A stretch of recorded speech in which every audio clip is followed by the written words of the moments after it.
Oletko sinä? Sano nyt. Oletko sinä juutalaisten kuningas? Itsekö niin ajattelet? Vai ovatko muut minusta niin sanoneet? Minulle on kerrottu, mitä ihmisille on sinusta kerrottu. Puhu nyt itse. Mitä sinä olet tehnyt? Minun kuninkuuteni ei ole tästä maailmasta.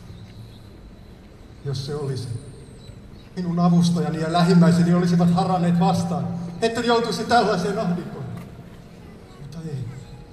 Minun kuninkuuteni ei ole täältä peräisin. Sinä siis olet kuningas.